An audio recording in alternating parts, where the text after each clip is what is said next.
Agora eu vou apresentar o Henrique aqui com vocês. É uma pessoa que vocês vão gostar muito. Ele vai poder passar um pouco da sua experiência já com a cultura do mogno africano, diretamente da Bahia. Apresento para vocês Henrique. Boa noite, Henrique. Como é que você está? Tudo tranquilo? Fala aí, Rodrigo. Tudo bem, meu irmão? É um grande prazer aí estar com você aí, com seus convidados, participando dessa live. Para mim é um orgulho estar presente aí com vocês aí nesse bate-papo, que eu acho que vai ser bastante enriquecedor. Tá? Espero que a gente, essa troca de experiência seja muito proveitosa. Sem dúvida, Henrique. Vai ser sim. Henrique, antes de começar, eu queria que você apresentasse aqui para o pessoal, falasse como que foi o seu despertar para o mogno africano e as outras culturas que também você cultiva aí na sua região, falasse um pouco da sua região, aonde que é a localização, clima, chuva, solo, fazer um apanhado aí bem interessante para a turma que está presente aqui conosco e poder passar essa experiência para todos eles. É sua palavra. Bom, eu acho que minha experiência, ela talvez se encaixe aí em muitos perfis aí de muita gente aí do seu grupo, tá? Primeiro que eu não nasci no universo florestal, né? Eu sou publicitário e caí meio que de paraquedas nessa situação da silvicultura, tá? A nossa família, no caso a família de minha esposa, tem propriedades na região de Maraú. Maraú fica na região do sul, na realidade fica no Baixo Sul, fica a 15 quilômetros de Itacaré, aproximadamente.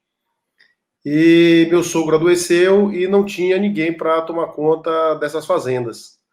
E uma ficava em Maraú e outra ficava em Uruçuca, que é uma região cacaueira também muito forte, que por sinal é um local onde até começou a vassoura de bruxa, que é muito próximo, inclusive, da fazenda dele, onde começou a incidência da vassoura.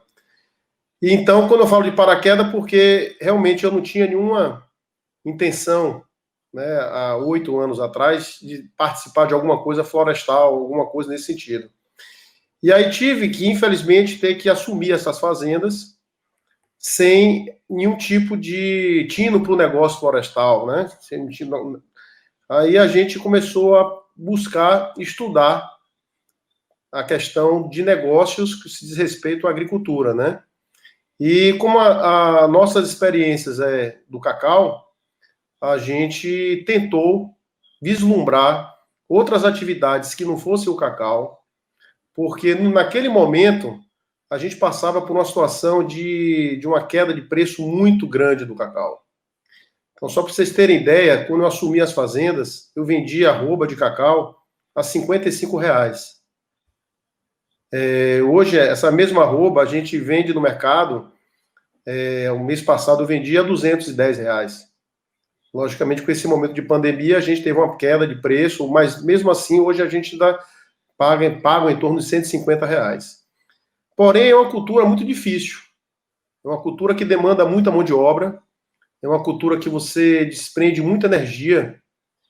E por conta dessa situação, eu resolvi tentar buscar uma outra alternativa que não fosse a madeira, que não fosse o cacau. E pesquisei inúmeras oportunidades, inúmeras culturas, e vi que realmente é difícil se encaixar em algo que não demande muita mão de obra. Qualquer agricultura que você venha buscar, qualquer agricultura que você venha tentar participar de alguma forma, você vai ter que demandar muita energia. E eu busquei e encontrei que a madeira poderia ser algo que não demandasse tanto esforço. Só que a gente, com essa intenção de ter menos possibilidade de ter muito trabalho, a gente buscou o caminho da madeira. Só que na Bahia, infelizmente, esse trabalho com madeira, ele é muito incipiente ainda. A gente, infelizmente, na Bahia, a gente está muito atrasado. Quando a gente fala em madeira na Bahia, as pessoas só conhecem o eucalipto, né? Aqui no sul da Bahia é muito forte. E quando a gente pensou em madeira, a gente não pensou em eucalipto realmente. Nós pensamos em madeira que agregasse valor. E aí realmente seria buscar madeira nobre. Inicialmente nós tivemos o contato com o guanandi. O guanandi, talvez as pessoas não conheçam, é uma madeira nativa, né? Ela talvez dizem que foi uma das primeiras madeiras a ser explorada no Brasil, porque ela tem uma característica de produção naval muito, muito interessante. Ela não apodrece, é uma madeira muito legal, e a gente, por ter lá na região um polo de construção naval relativamente grande, que se fabrica escunas, fabrica barcos, a gente introduziu lá na fazenda a primeira cultura de guanandi. E aí nós inserimos em torno de 20 hectares de guanandi na fazenda. Só que aí a gente começou a entender um pouco de lei, começou a ler um pouco mais, e vimos que, quando se planta madeiras nativas, existem alguns problemas, não vou dizer problemas, mas existem algumas burocracias a serem ultrapassadas. E aí a gente buscou uma segunda alternativa para que a gente pudesse trabalhar que não fosse uma madeira nativa. Aí nós encontramos o mogno africano. Então, esse mogno africano, para a gente, foi uma madeira muito interessante para a época, e nosso objetivo, na realidade, não era nada muito grande. Nosso objetivo, na época, era ter em torno de 30 hectares de madeira plantada. Só que a coisa veio pegando um corpo, né? Nós formamos uma empresa familiar, que é essas que vocês estão vendo, chamada Madeiras Raras Agropecuária, que sou eu e meus cunhados e minha esposa, e a coisa tomou um volume muito maior. Então a coisa cresceu. Então o objetivo inicial era 30 hectares e hoje a gente já tem 120 hectares plantados, né? E nosso objetivo são 200. Então a coisa que era uma coisa pequena de ocupação diária, nós adquirimos em seguida mais 2 fazendas na região e já estamos em busca da 3ª fazenda. Então até o final do ano a gente conclui essa etapa das 2 últimas fazendas que nós estamos fazendo, e nós vamos agora em busca de mais uma fazenda para que a gente possa cumprir a nossa meta de 200 hectares plantados de madeira. Logicamente que a madeira do mogno africano, ela predomina hoje nos nossos plantios, tá? Só que a gente vem buscando alguns arranjos diferentes também. A gente deu prioridade inicialmente com a grande foliola, inicialmente seria ivorenses, né? Depois, com a mudança, né? Com a nomenclatura, né? Que passou a ser grande foliola, né? Um erro grande aí que foi ocorrido, mas acredito que isso aí não seja nenhum tipo de relevância, até porque nós conhecemos, né, Rodrigo, as 2 madeiras, né, a grande foliola e a ivorense, lá em Ares, por sinal foi uma experiência muito interessante, lá em Espírito Santo, na reserva da Vale, e vimos realmente que a grande foliola é uma madeira tão boa quanto a ivorenses, né, e no primeiro momento eu achei até mais superior, inclusive. Então foi um erro que ocorreu de nomenclatura, mas eu acho que ela, por ser uma árvore também bastante resistente, uma árvore bastante rústica, ela se deu muito bem aqui na nossa região, né? Eu sei que o Rodrigo aí tem experiências vastas aí na questão do plantio de senegalense. Eu acho que esse bate-papo é que vai ser muito interessante, até para que a gente possa, nos plantios, né, das pessoas, irem para que lado, né, que tipo de árvore a ser plantada, né? Hoje, lá na fazenda, a gente busca plantios, normalmente são espaçamentos de 3x3. Hoje a gente busca misturar um pouco mais, a gente tenta não trabalhar tanto com a monocultura, né? Hoje a gente tem diversos arranjos, a gente tem arranjos misturado com os 2 mognos africanos, os senegalenses e o grande foliola. Nós também, como a gente tem uma facilidade de conseguir sementes, a gente, na outra fazenda nossa em Uruçuca, a gente determinou 3 tipos de madeiras para misturar junto com essas do grande foliola, que a gente utiliza hoje o putumuju, o jiquitibá rosa e o vinhático, né? Então hoje a gente faz uma floresta mais mista, né? Mais misturada. Isso é muito interessante, viu, Henrique? Muito interessante mesmo. Eu queria aqui, Henrique, também o Sérgio Papini, que acabou de entrar aqui, ele é de Alagoas e ele tem exemplares de caia grande foliola com mais de 20 anos de idade, tá? Aí no Nordeste, umas madeiras, umas árvores maravilhosas, tá? Realmente o Nordeste é muito rico, né? Tem uma riqueza aí tremenda, e essa experiência que você está passando para a gente é bom até também para todo mundo ter um outro ponto de vista e ver que é possível, né? Plantar e tocar um projeto. Você mesmo, você não era seu ramo, você, um publicitário, entrou nessa atividade e hoje entrou com planejamento bem menor, né, Henrique, de plantio, e hoje você já está chegando a 120 hectares de floresta plantada, né, e realmente é um ativo aí que muito interessante, né, um ativo aí que vai para a sua família, né, para todos vocês aí, hoje poderia dizer que é um dos maiores investimentos de vocês, né, uma floresta dessa magnitude. E também, pessoal, eu queria convidar vocês para poder... O Henrique, ele tem um YouTube que é Madeiras Raras, né? Agropecuária Madeiras Raras, né? Madeiras Raras Agropecuária, o YouTube. Aí o pessoal puder ir lá, o Henrique sempre faz alguns vídeos dos plantios dele, é interessante, né? A gente ter mais conhecimento, né? Mais outras visões. E tem o Instagram também, Madeiras Raras Agropecuária também, que ele posta muitas fotos. Madeiras Raras também, o Instagram é Madeiras Raras.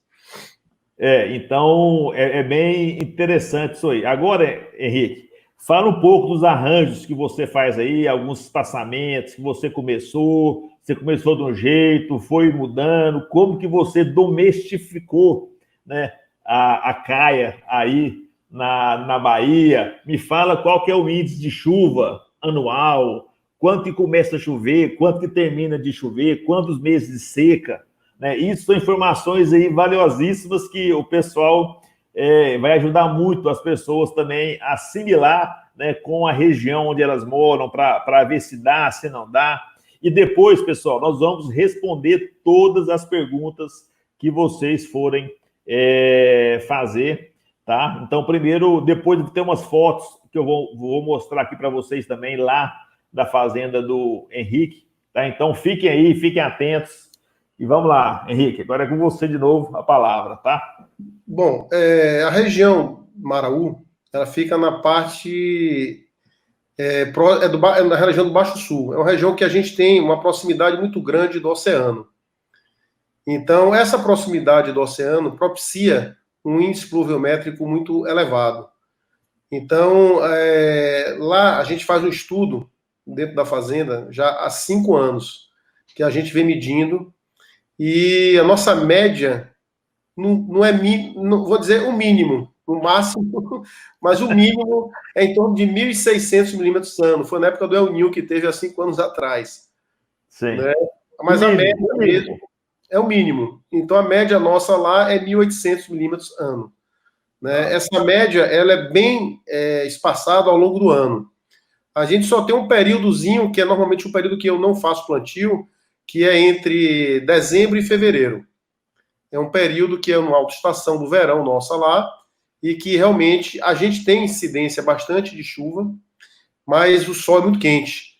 Então, o índice pluviométrico nesses meses normalmente é menor. E como a incidência solar é muito grande, as mudas novas elas sentem um pouco mais, né? Mas, independente do índice pluviométrico, a gente sempre planta com hidrogel, a gente sempre faz um manejo, sempre nossos plantios, né, com o hidrogel, exatamente para que você não haja uma escassez de água no período que elas estão ainda novinhas, né? Então, lá as nossas mudas são produzidas por nós mesmos, né? Nós temos um viveiro lá também, e a gente comercializa também um pouco, mas a intenção nossa não é a questão da muda, a nossa questão realmente é difundir a produção da madeira na região do Baixo Sul, né? Então a gente tenta puxar o máximo de produtores locais dando, inclusive, assistência técnica, ajudando eles, né, a plantarem, para que a gente forme ali uma região realmente produtora de madeira. Essa é a minha real intenção. Transformar aquela região do Baixo Sul, que hoje se faz escrava do cacau e da seringa, que são as culturas seculares da região, em dar uma segunda alternativa, né, que seria uma segunda, não, uma terceira, vamos dizer, né, que seria a produção de madeira, porque a gente sabe que hoje a floresta, a nossa floresta amazônica sofre uma pressão muito grande, né? Então a Mata Atlântica já praticamente não existe extração de madeira, né? Hoje que existe de extração de madeira na Mata Atlântica é ilegal, é proibido. Então as madeiras nativas na nossa região é proibido se cortar. Então existe uma pressão muito grande. E como a nossa região é uma região que é muito focada na região turística, por ser uma região turística, então a gente tem ali a Península de Maraú, que são praias belíssimas. Nós temos a região de Itacaré, né? Nós temos a região ali de Valença, contemplando ali Morro de São Paulo. Então a região, por ser muito turística, ela demanda muita madeira, né? Então quando a gente plantou madeira também, a gente pensou nesse perfil de comprador também. Porque toda a nossa madeira que vem de consumo, ela vem também do Pará, né? Então, da região amazônica. Então, a nossa madeira dura vem realmente de lá. Então, a gente buscou esse mercado. Com relação aos nossos plantios, aquilo que você me perguntou, a gente teve, inicialmente, buscamos qual seria o ideal, tá? A gente tem uma teoria que acho o seguinte: a silvicultura brasileira de madeiras duras, madeiras nobres, ela ainda é muito incipiente. O que é que eu quero dizer com isso? Ainda não existe uma forma de bolo, principalmente no que diz respeito à questão do espaçamento, tá? Então, você que pretende um dia fazer um plantio, você tem que primeiro entender e saber o que você quer. Se você busca realmente um plantio e sua intenção é madeira nobre, você tem que fazer um plantio realmente adensado, tá? E como o nosso foco realmente foi um plantio de madeira nobre, a gente fez a sua grande maioria em 3x3. Por que 3x3? Porque como a gente busca mecanizar, apesar da topografia não ajudar tanto, mas mesmo não ajudando, a gente busca mecanizar o máximo que a gente consegue, na forma de 3x3 você consegue cruzar as linhas, né? Então você consegue ter um manejo mais fácil. E como você faz 3x3, você planta 1.100 árvores por hectare, mais ou menos. Então, 1.111 árvores por hectare, né? Mas a gente tem um objetivo final de 300 árvores por hectare, depois de 20 anos. Que é o objetivo nosso, são essas 300 árvores finais. Sim. As que vão vir de desbaixes, a gente já vai trabalhar esses desbaixes. Então, o nosso objetivo é verticalizar. Então, a gente está já, no nosso projeto de origem, já é montar uma serraria, né, com aproximadamente 10 anos dos primeiros plantios, para que essa serraria já trabalhe em função da madeira de desbaixo que nós vamos ter. Então, a ideia nossa realmente é verticalização. Então, quando a gente tem um volume de árvores como a gente tem, já justifica você ter uma serraria para você fazer o desdobro delas. Aí, por ser uma coisa muito incipiente, e a gente realmente busca trabalhar com uma forma bastante condensada entre elas, a gente tem que buscar alternativas, né? Então, talhões a gente bota um pouco diferente, aumenta o espaçamento, põe 7x3, põe a banana no meio para plantar o cacau, né? A gente busca essas tentativas. A gente tem, por exemplo, lá o plantio de guanandi junto com o cacau. Esse ano a gente vai plantar ano que vem a gente vai plantar o cacau no mogno que já está implantado, no espaçamento maior, no espaçamento de 7x3, né? Então, por exemplo, o que a gente também está tentando buscar agora, até eu não sei se está com você aí, o Gilberto Terra, não sei se ele está presente aí na live, ele me deu uma grande dica, e isso eu agradeço a ele, a cultura do palmito Jussara, da palmeira Jussara. Só para lembrar, viu, Henrique, vai ter a live com o Gilberto Terra no dia 7/7, tá? No dia do aniversário dele, tá? Pô, que legal. 7 de julho. Estão todos convidados. Que bom, estarei presente. Gilberto é um cara conhecedor muito, principalmente dos sistemas agroflorestais, né? Então, ele realmente é a favor dessa mesclagem de culturas dentro do mogno. E aí a gente, esse ano, começamos já a fazer um teste, um experimento da palmeira jussara, exatamente no lugar onde ocorreu o primeiro desbaste. Então, nós fizemos um primeiro desbaste em 2 hectares esse ano e já plantamos jussara nesse desbaste, no lugar onde foi tirada aquela árvore. E se realmente elas se derem bem, porque a gente sabe que a palmeira jussara é uma árvore de floresta, e ela tem, por sua natureza, uma árvore dominada, né? E o mogno africano é de uma grande dominância. Ele realmente predomina muito grande numa competição. Então, a palmeira jussara, como ela é uma palmeira de selva, e a coisa lá é bem agressiva, a selva não é brinquedo, né? Então, ela sobrevive muito bem na sombra. Então, a gente acredita que a gente venha ter sucesso com a palmeira jussara. E se a gente realmente conseguir ter sucesso na palmeira, eu acredito que seja uma cultura muito interessante para quem busca um retorno financeiro um curto prazo, né? Não tão curto, que é em torno de 5 anos, 6 anos que ela começa a dar. Mas é uma cultura que em pouco tempo você consegue extrair o suco dela, né? Você faz, é como açaí, né? Não sei se as pessoas conhecem a palmeira. E também, Henrique, tem a oportunidade de trazer uma receita, né, nesse meio do caminho. Eu acho que isso que vai engrandecer mais ainda essa cultura. Pois é, e a ideia não é nem em si o palmito, né? Porque o palmito da jussara realmente é o melhor de todos, mas a ideia é a gente transformar o fruto dela em polpa. Porque a polpa do fruto dela é similar ao açaí, né? E dizem que é até mais saboroso do que o açaí. Então, e na região o consumo de açaí é muito grande, e vem tudo do Pará, né? Então a gente está tentando fazer esse incremento lá dentro, né? Isso é muito importante, isso é muito importante. E esse trabalho que vocês vêm desenvolvendo aí, eu tenho certeza que vai agregar muito, né, para toda a silvicultura, né, e para todos os mognistas que estão cada vez aprendendo mais, buscando informação.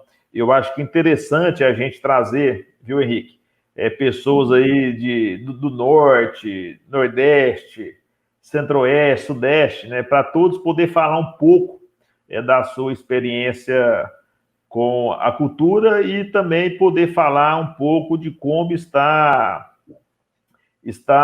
desenvolvendo o seu projeto, né, que é importante.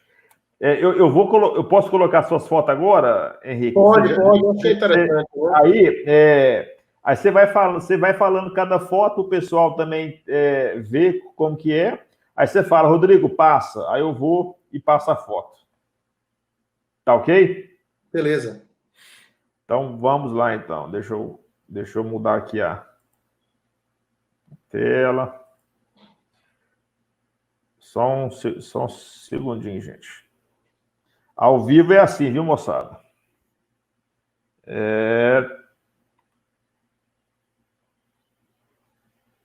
Beleza, pronto, pode. Bom, isso daí é um mogno, tem um espaçamento 3x3, ele é grande foliola puro, né? Só tem o grande foliola. Esse plantio vai completar 5 anos ainda. Em setembro, ele completa 5 anos. Então, são árvores que já chegaram à altura de 15 metros. Fantástico. Então, fantástico. É um negócio assim inacreditável, mas garanto a vocês que eu não estou mentindo. Então, vocês passem a próxima foto aí que você vai ter noção dela dentro, né? Então, essa mesma floresta que a gente tirou foto é esse talhão daí. Esse talhão daí você vê que eles têm, né? Vai fazer 5 anos, ainda tem 4 anos e 6, 7 meses, mais ou menos. E você vê aí que ele já tem um incrementozinho muito interessante. Pode passar para a próxima aí. Aí é o seguinte, pessoal, reparem, que praticamente, né, Henrique, não tem pouca poda, né? A condução aqui foi quase que mínima, Henrique. Me fala um pouco sobre como o manejo do grande foliola aí. Bom, é o seguinte, a grande foliola, ela tem a sua característica de não lançar muito broto lateral. Tá? Então, ela lança as folhas e ela mesmo derruba essas folhas. Então, naturalmente.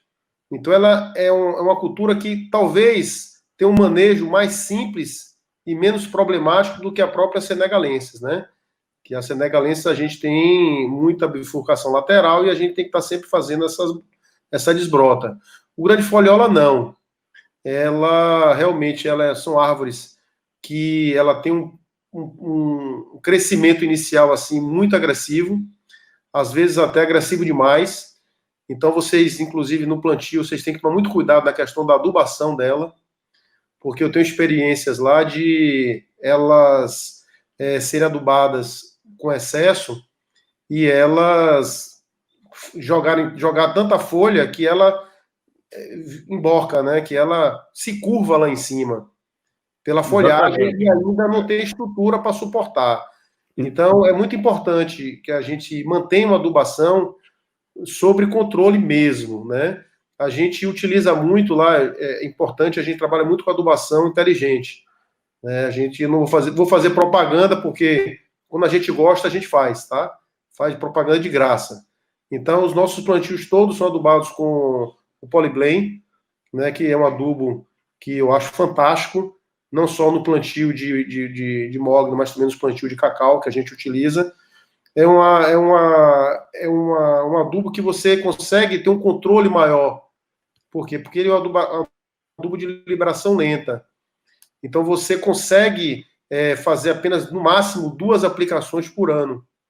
E poucas gramas por pé. Então, só para você ter ideia de quantidade, a gente gasta, no plantio, a gente gasta 30 gramas, depois eu passo para 50 gramas, e depois eu pulo para 100 gramas em cada pé. Para vocês verem a quantidade de adubo químico que a gente utiliza. É muito pouco. Logicamente que a manutenção disso depois do segundo ano é bem menor. É uma manutenção de observação. Se você observa a partir do segundo ano que realmente a planta precisa de uma nutrição, você ajuda com mais 100 gramas. Então, é muito pouco. O custo da operação de adubação dela é muito baixo. Agora, o que é que a gente faz? A gente não é orgânico. Então, para a gente ter uma 100% de absorção dos nutrientes do adubo, a gente faz uma limpeza química. Né? A gente aplica herbicida, né? Mas a gente aplica muito pouco.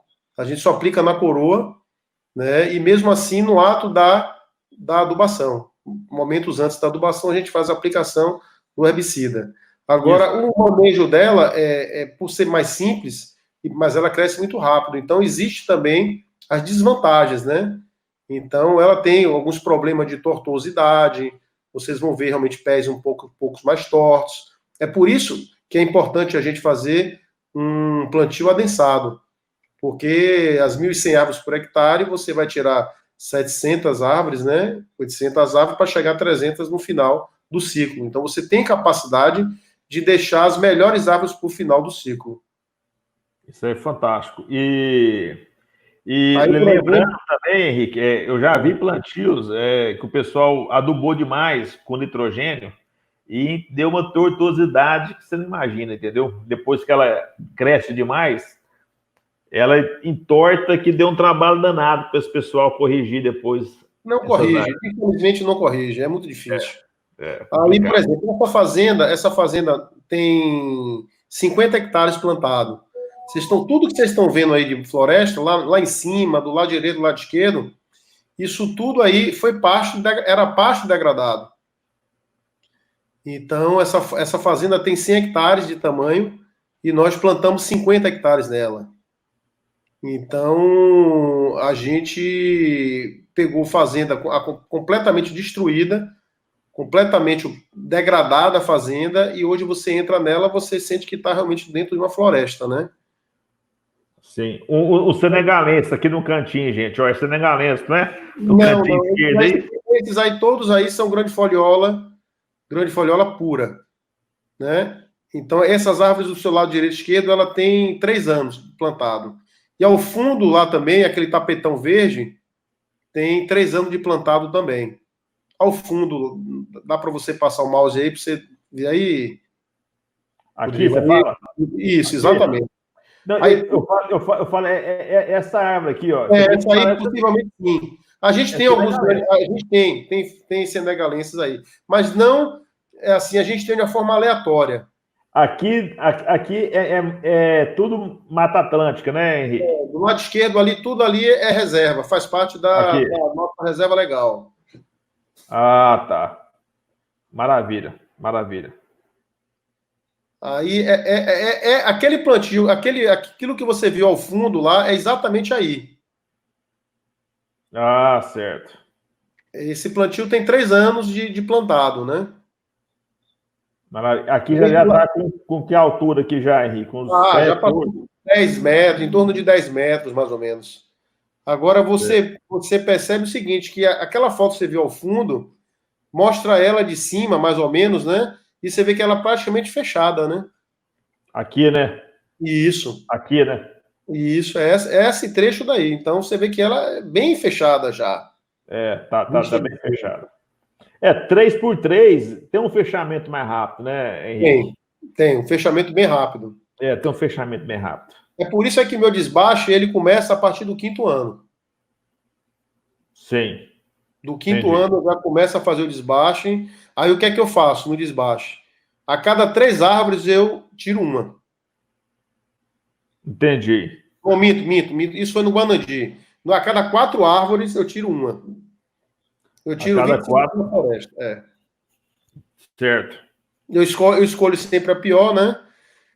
Isso daí é para mostrar para vocês interessante é que quando ela chega nessa idade de 4 anos, 4 anos e meio, as copas já começam a se encontrar. Essa foto eu botei para vocês entenderem que elas realmente se encontram. Então, com 4 anos e meio, 5 anos, já está realmente na hora de fazer um desbaste. Esse aí é o momento de fazer. Sim. Tem que fazer, né? Tem que fazer. Tem que fazer. Infelizmente, não tem como você não fazer. Pode passar. Isso aí é na outra fazenda nossa, que é a fazenda onde tem a nossa sede. Isso aí é uma represa e... Isso aqui é o quê? Isso aqui no esse fundo aí é coco. Ah, tá. O coqueiro nosso, que a gente tem também, tem que ter um coquinho na Bahia, né? Do lado direito, vocês vão ver o plantio de mogno africano junto com o guanandi. Lado direito. Aqui. E do lado, isso, desse lado direito. Aí tem o mogno, grande foliola, com o guanandi. E do lado esquerdo, vocês vão ver o cacau com o guanandi. Guanandi com cacau. O cacau tá com... O guanandi tem 5 anos de plantado, o cacau tem 3, e a gente já colhe um cacauzinho lá. Só para contar uma história rápida, Henrique, eu acho que eu nunca contei essa história para ninguém, tá? Uhum. Eu, do dia para a noite, eu virei, lá no Pará, o maior produtor de cacau do estado do Pará. Tá? Aí você vai falar, mas como, Rodrigo, você virou o maior produtor? Eu participei, isso tem uns 15 anos atrás, 14 anos atrás, eu fui escolhido pela Justiça Federal a ser... como eu já trabalhava com reflorestamento, para cuidar de uma floresta, de uma área de floresta que tinha sido apreendida em bens do narcotráfico naquela época. E para não deixar a floresta se perder, apodrecer, perder valor, a justiça brasileira estava implementando um modelo de gestão americano, que, vamos supor, apreende os bens, então vão administrar os bens para gerar valor e na hora que for para leilão, né, que tudo vai para leilão, não desvalorizar esse valor. E eu toquei 2 anos, cara. 4 fazendas grandes, cara, de cacau. Trabalhava com umas 80 pessoas. Aí você viu como é trabalhoso, né? Nossa, é muito trabalhoso, muito. Aí até que chegou uma época, cara, que eu levei um susto lá. Aí eu arrumei a trouxa e vim embora para o Goiás de novo. Vamos lá. Aí, isso aí é interessante vocês verem. Isso daí é um plantio misturado. Aí é o grande foliola com o senegalense. E elas ficam espaçadas 3 por 3. Então eu fiz um senegalense, um grande foliola, um senegalense, um grande foliola. Então aí é uma mistura 50% grande foliola e 50% senegalense. Aí você vai ver uma foto seguinte aí, que você vai ver elas, as Ah, duas, mais ou menos próximas uma da outra. e A aqui próxima... também, Henrique, eu vou fazer um comentário também. Muita gente pergunta para mim sobre terrenos ondulados, né? Inclinado. Aqui eu vejo que é um terreno inclinado. Ah, Né? se aqui na Bahia, aqui na região nossa, se você não plantar em terreno declivoso, você não planta em lugar nenhum. Sim, sim. Não, é um bom exemplo isso aí, é um bom exemplo. Né? A gente planta em cada pirambeira aqui que você não faz ideia. Imagino. Aí, ó, esse cacauzinho aí que você está vendo é exatamente naquele consórcio de Guanandi com cacau. O cacau está com 3 anos aí, já está botando, né? Maravilha, maravilha. Muito, muito bom, viu? É muito bom mesmo. Aí, aquela foto que você viu de cima das duas, Grande Foliola e o Senegalense, aí você vê que elas estão aí com 2 anos de plantadas e você vê que uma do lado da outra, estão estão equiparadas, né? Você vê que Então, também, às vezes, até um mito, né, que as pessoas têm, dizer que o senegalense cresce menos do que a grande foliola. É mito.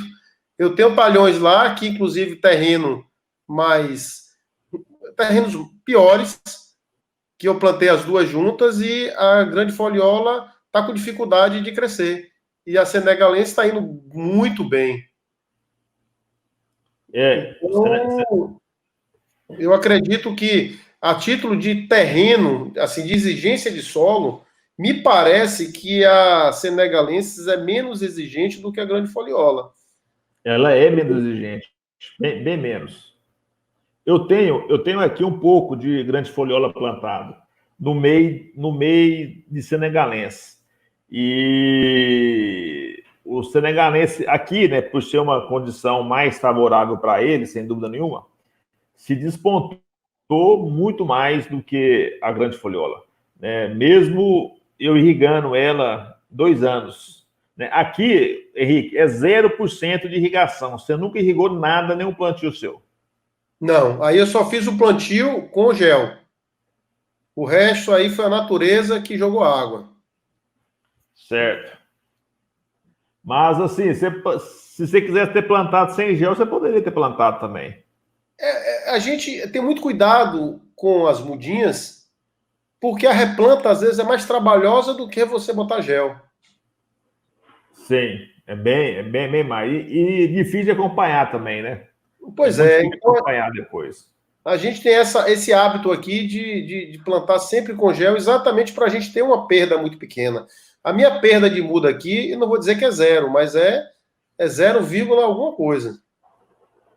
Sim, a minha aqui também, nos plantios meus, é mínimo também a perda nossa por falta de Escassez de água, né? escassez. É mínima, mínima, mínima. Até mesmo se eu planto e porventura não vem a chuva na hora que eu quero, eu corro lá e dou uma aguada também com gel, né? Aí eu hago com o gel de irrigação. Aí você faz um salvamento, né? Faço salvamento, para não perder nem a muda, né, e nem a mão de obra que plantou, né? Pois é. Porque senão complica. É por isso é que eu acho muito importante, e eu indico sempre, se plantar com gel. Sim, perfeito, perfeito.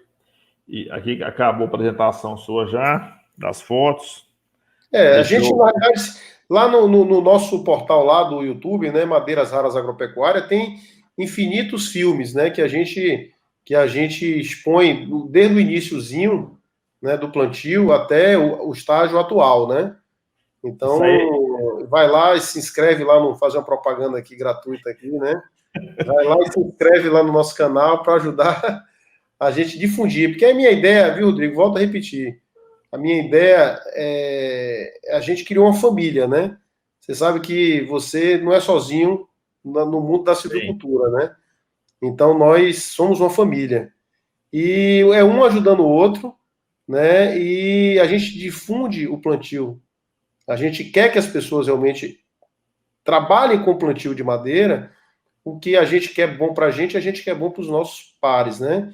É Então, lógico. o que eu posso ajudar lá, a minha comunidade local, a plantar, eu ajudo. Tá? Então, eu acho que isso a gente tem que incentivar mesmo. No mundo que a gente vive, a gente tem que buscar. Se a gente conhece um pouco, a gente tem que dar um pouco mais, né, para as pessoas que não conhecem. Exatamente. Aqui, Henrique, só para você ter ideia, tá? Eu comecei com 80 árvores há 10 anos atrás, tá? Que eu conheci, ganhei semente, fiz a mudinha. Hoje, Henrique, né, de 10 anos para cá, eu já consegui plantar, né, com mais parceiros, 600 hectares aqui na região, entendeu? E comecei com 80 árvores, entendeu? Pois é. Comecei. E se eu não tivesse começado, a gente não teria nenhum hectare plantado aqui na região nossa, né? Então tem que começar. Eu acho que você deu um exemplo fantástico. Essas mudas que às vezes que você faz um pouco, passa para o pessoal, é importante você ter a localização delas, aonde plantou, até mesmo para o futuro, né? Você já vai ter serraria, você já vai ter todo esse aparato aí, você ser o grande comprador aí da sua região, né? Para ter saída dessa madeira, né? É isso mesmo que a gente busca. Na realidade, a nossa finalidade, quer dizer, eu estou falando isso como objetivo, né? O meu objetivo, se a coisa realmente acontecer do jeito que eu prevenho, que eu estou prevendo que aconteça, é nós criarmos uma cooperativa aqui localmente, para que essa cooperativa seja detentora de uma indústria de beneficiamento das madeiras cortadas, né? Então, essa é a minha filosofia de vida, é criar uma cooperativa aqui, criar uma escola de marcenaria, né, para pegar os jovens daqui da nossa região e dar curso para eles ensinarem a fazerem peças de madeiras de reflorestamento.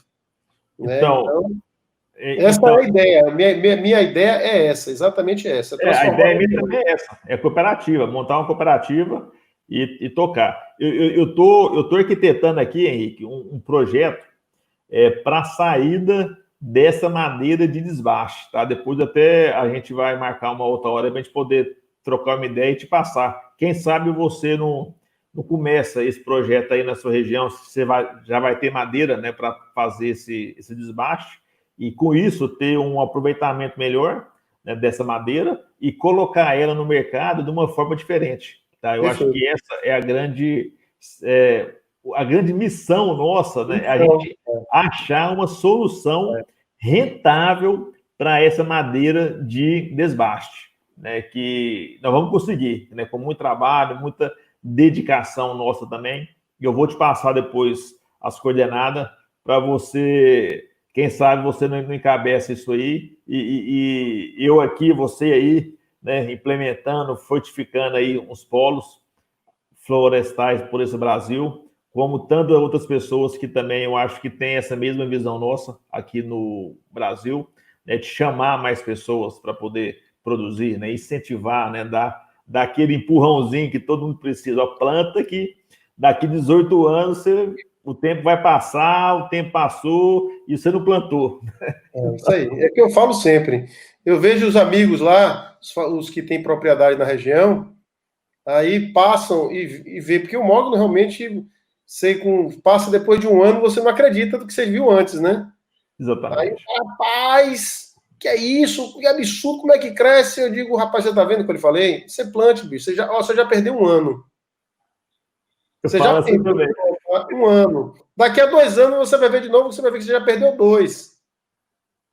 Exatamente. Então, é plantar. Quem não planta, não colhe.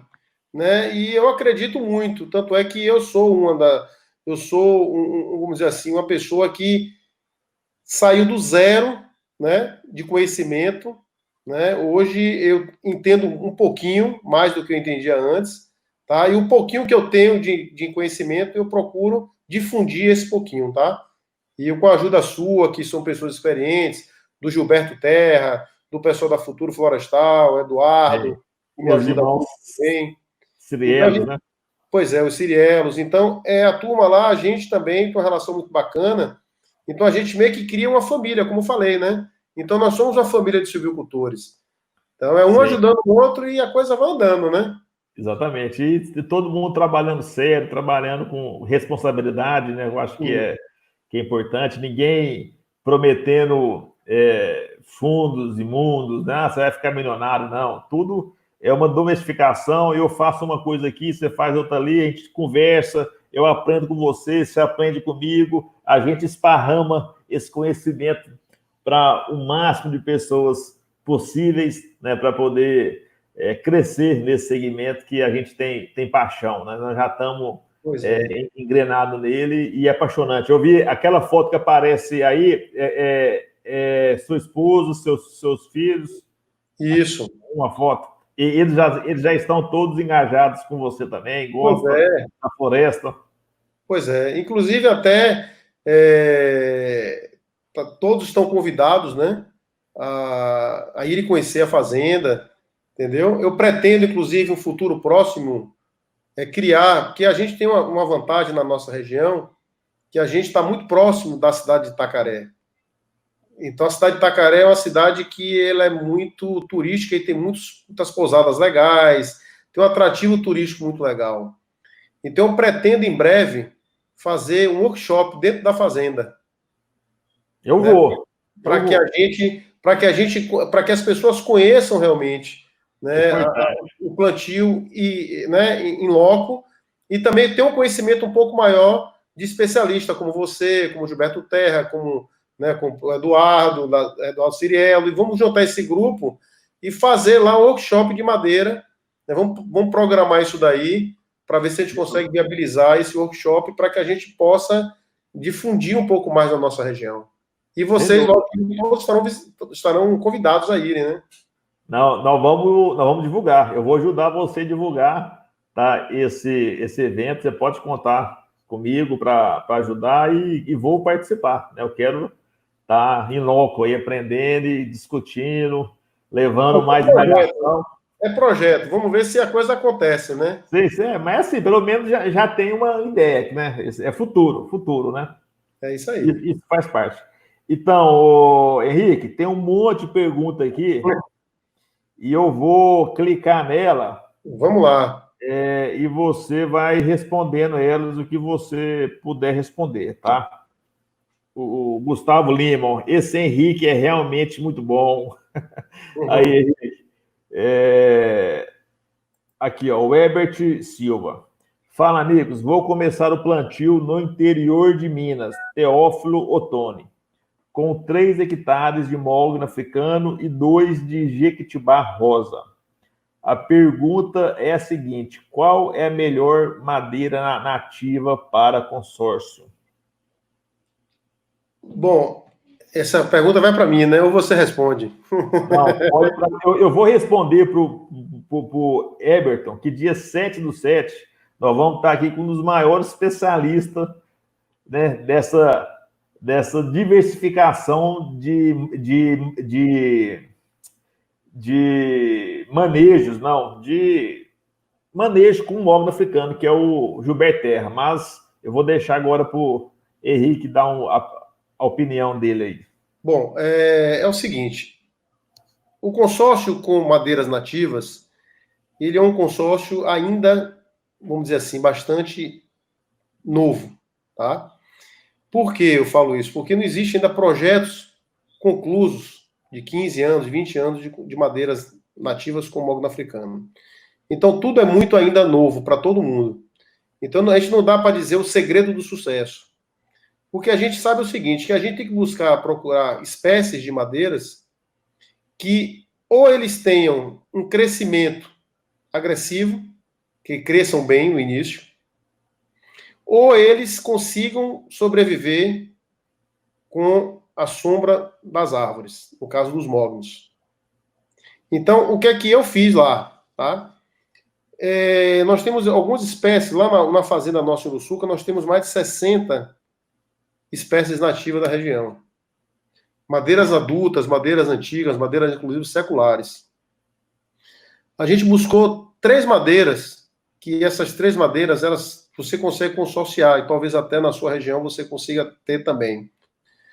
O vinhático, uma madeira muito interessante, porque o vinhático, ela, além de um grande fonte de nutrientes, né, porque ela tem essa característica de desfolhagem e ela tem um crescimento muito agressivo, inicialmente. Ela tem um problema que ela desgalha muito, ela solta muito broto, ela é meio maluca, né?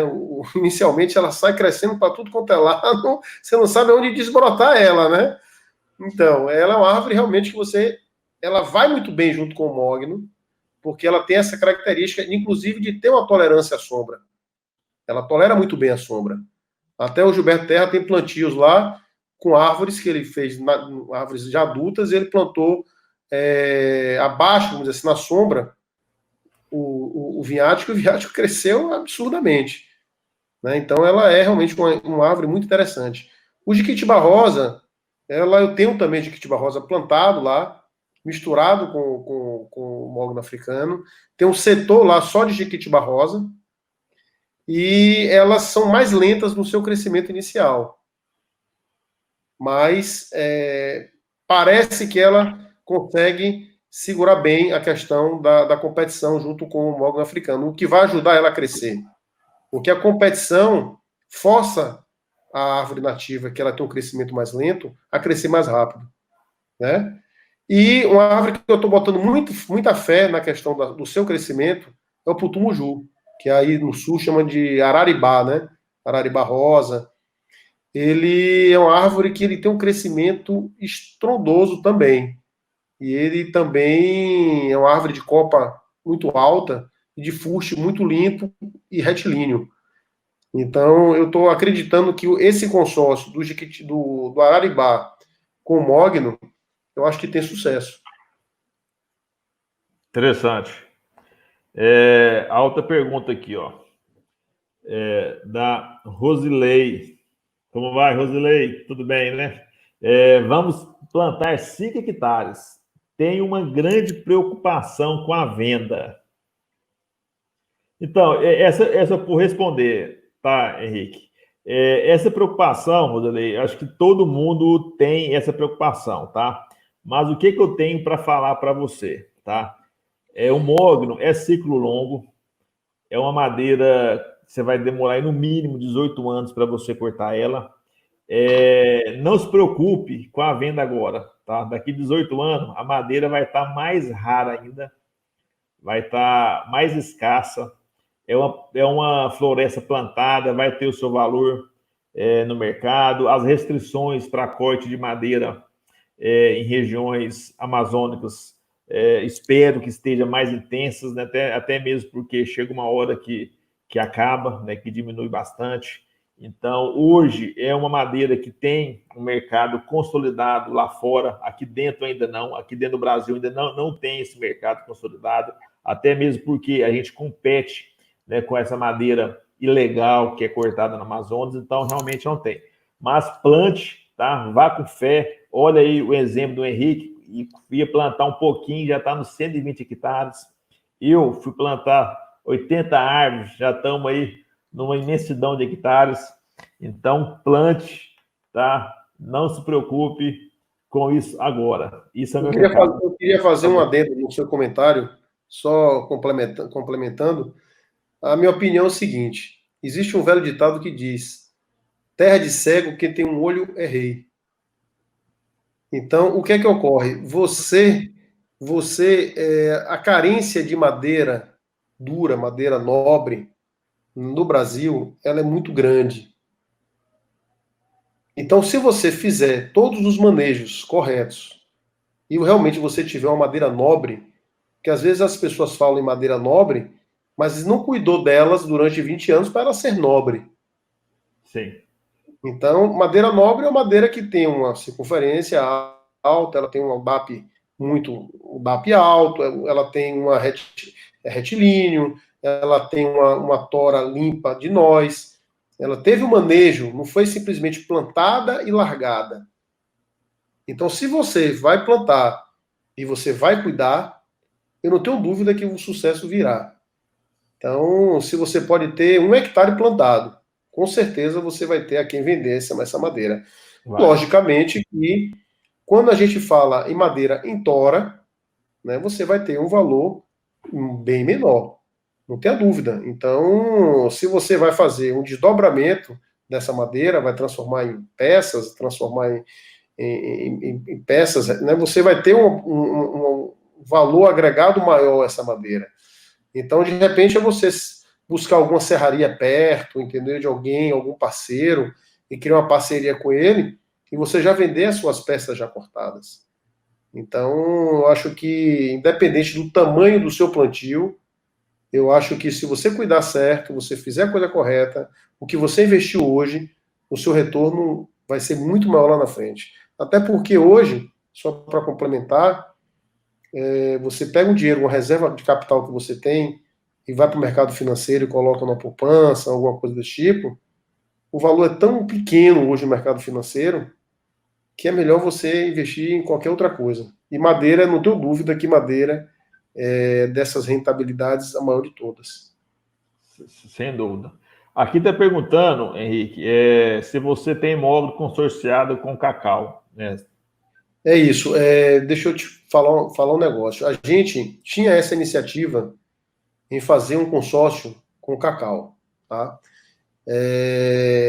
Inicialmente a gente abortou essa possibilidade porque nós tivemos algumas experiências lá no Pará que foi plantado mogno africano com cacau de uma forma muito junta, vamos dizer assim, adensado o cacau junto com o mogno de uma forma adensada. O que é que ocorre? O mogno africano, ela é uma árvore bem dominante. Então, ela vai ter uma dominância naquela região onde está plantada muito grande. Então, a nutrição das árvores que estão próximas delas vai ser comprometida. Então, por exemplo, o cacau, ela tem as raízes, né, superficiais e ela vai competir ali por cima com o mogno africano.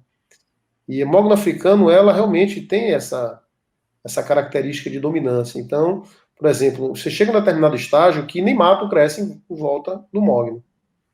Por que o mato não nasceu? Será que é por causa da sombra? Também influencia muito. A sombra influencia o não nascimento de mato. Mas tem gramíneas que suportam bem a sombra. E do lado do mogno ela não cola, porque realmente o mogno praticamente come tudo que está ali por baixo.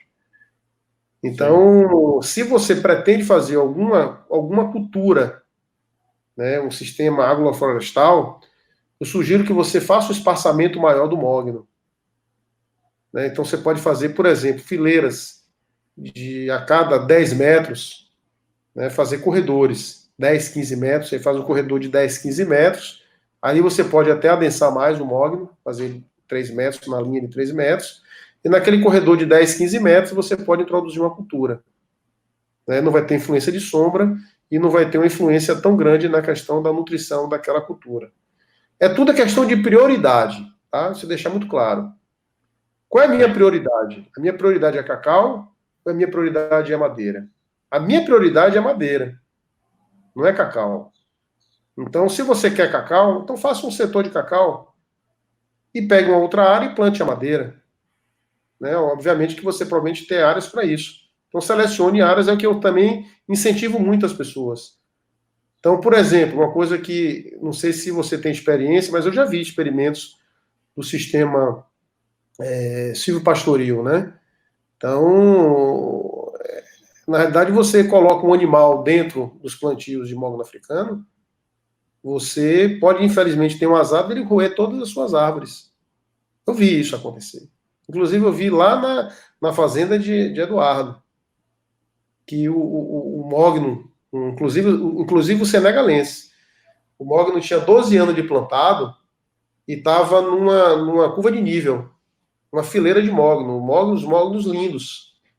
E aí, não sei, largaram aberto, abriram para o gado pastar e simplesmente eles roeram a árvore inteira. Então as pessoas sempre me fazem essa pergunta. Eu já vi isso também, viu? Hein? Eu já vi isso, eu já vi acontecer. Eu faço aqui, tá? Pecuária e mogno, graças a Deus, nunca tive problema disso. Mas eu já vi lá em Goiânia, tá? O gado roer a casca já e dá um problemão. Aqui não aconteceu comigo, e olha que eu trabalho com muita pecuária, tá, Henrique? E nunca aconteceu, graças a Deus. Mas hoje eu não coloco mais também, porque meu mogno já cresceu muito, já fechou as copas, já matou o capim de baixo. Pois é. Então, isso é questão de prioridade. Então, se sua prioridade é cacau, plante o cacau irrigado sozinho, pleno sol. Eu mesmo vou fazer lá agora um plantio de cacau pleno sol, irrigado, na fazenda que chove bastante. Mas o cacau não pode ter período de seca. Se tiver período de seca, o cacau não produz. E morre mesmo. Sim. Então, eu não sou a favor do plantio do consórcio do cacau junto com o mogno que seja de uma forma adensada. Entende? Agora, é o seguinte aqui, ó, uma outra pergunta aqui, ó. Já preparando a área para plantio de mogno africano, 3 hectares. Gostaria de saber qual é a mais indicada para essa região. Temos frio intensos por aqui. Seria viável? Tem alguma área plantada na região? Agora, eu não sei que região que é a sua, você não falou aqui. O que a gente tem, eu não tenho essa experiência, mas a gente participa, o Rodrigo sabe também, que o grande problema não é o frio em si, é a questão da geada. É geada. Né? Então, quando você tem uma geada no plantio de mogno, realmente é devastador. Eu já vi, não só, infelizmente, não é só, não é só na cultura do mogno. Eu já vi plantios de café, né, de geada dizimar o café. Dizimar literalmente. Parece que tocou fogo no plantio inteiro. Café é adulto. É triste. Café é adulto. Então, o problema do plantio frio não é o frio. O problema é, logicamente, que o frio vai inibir um pouco o crescimento deles, né? O que eu não aconselho para plantar o mogno é em sombra de outras árvores. Isso eu tenho experimento lá, comprovado, que eu plantei do lado de mangueiras e as árvores não morreram, mas elas se desenvolveram de uma forma muito, muito inferior. E olha que o tratamento foi o mesmo: adubação, limpeza, coroa, adubação, limpeza, coroa, e elas estão indo, vão. Mas até chegar a passar a copa da mangueira, levou um tempo. Levou um tempo. O dobro do que seria plantado pleno sol. Elas adoram sol e chuva e água. É isso aí. Aqui tem 2 perguntas, eu acho que já respondeu já. O plantio, se pode dar certo com cupuaçu e açaí, né? Eu acho que esse aqui você já respondeu na sua...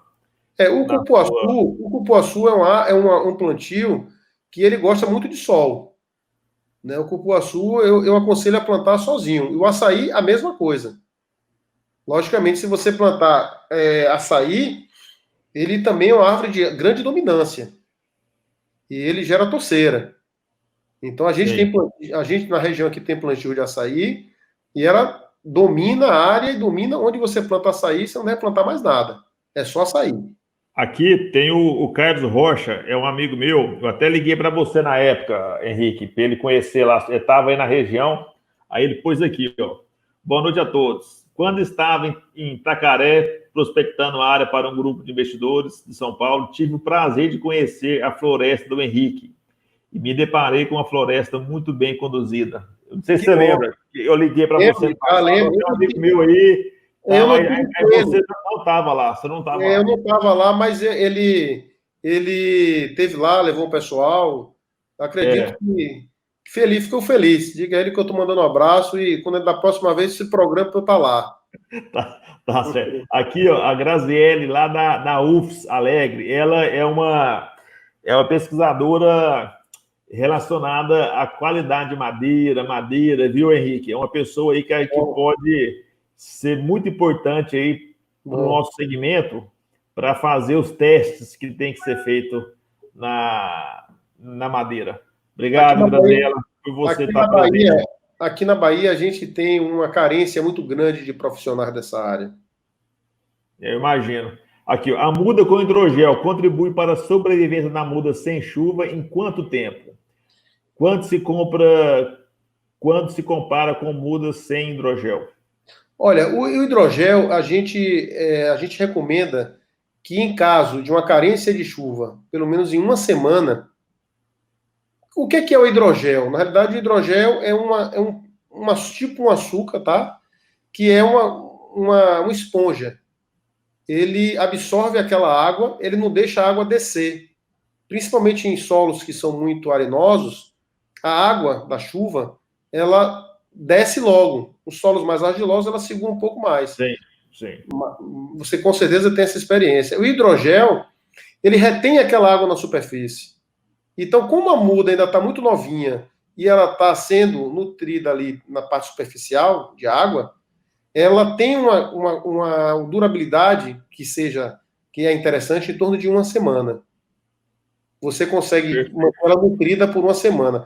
Se por acaso, durante uma semana, se não tiver incidência de chuva, você molhando de novo, aquele hidrogel que está lá no solo, ele absorve aquela água que você colocou e ela vira a esponja, chupa a água de novo. Então ela mantém a água ali em cima e não deixa a água descer. Então Sim, ela, na segura realidade, mais.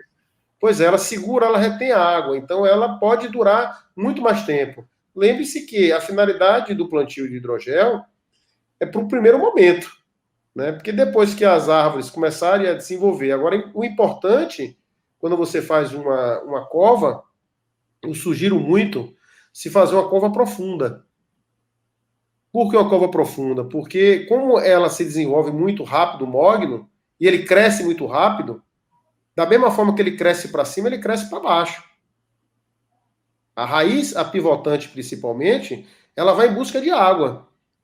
Então, se você faz um buraco raso, ela vai ter dificuldade em furar aquele barro duro que está ali embaixo. Então, se você consegue fazer um buraco mais profundo, aquela raiz vai crescer mais rápido e ela vai conseguir buscar água mais rápido, a umidade que está embaixo. Sim. Então, a umidade que está embaixo, a chuva que caiu um tempo atrás, ela continua mantendo abaixo de 1 metro, mais ou menos, 2 metros, ela consegue manter por muito mais tempo aquela umidade ali. Então, a ideia do hidrogel é para que você consiga uma subsistência de água no primeiro momento, para que ela consiga buscar a umidade lá embaixo um pouco tempo depois disso. Certo. Aqui, a Ana Novaes. Como equilibrar o pH da terra se o terreno tem muita areia? E qual tipo de árvore deve plantar? Deve misturar? Acho que é misturar as espécies, eu acho que ela quis dizer aqui. Ter variedade de tipos de madeira? Pois é, são muitas perguntas em uma só. É muito complexo. Você tem que, na realidade, nesse de você plantar, e o Rodrigo é bem mais experiente do que eu nisso, é importante se fazer um acompanhamento, fazer uma análise de solo, para que você veja realmente se aquele solo, né, está apto a receber uma muda. Então, Exatamente. normalmente, aqui na nossa região, por ela chover muito, a gente geralmente joga calcário, às vezes joga gesso, a gente é fraquíssimo em fósforo, né? Então, essas árvores, elas demandam muito o consumo de fósforo, a gente faz uma fosfatagem na cova. Então, a cova, o primeiro momento, ela é importantíssima você fazer uma adubação bastante interessante de base, né? Com relação à mistura de madeira que ela falou aí, é aquilo que a gente vinha conversando, né? É importante você ter uma mistura de árvores. Um arranjo, né? Um arranjo. O arranjo, por quê? Porque, infelizmente, pode acontecer também a questão de pragas, né?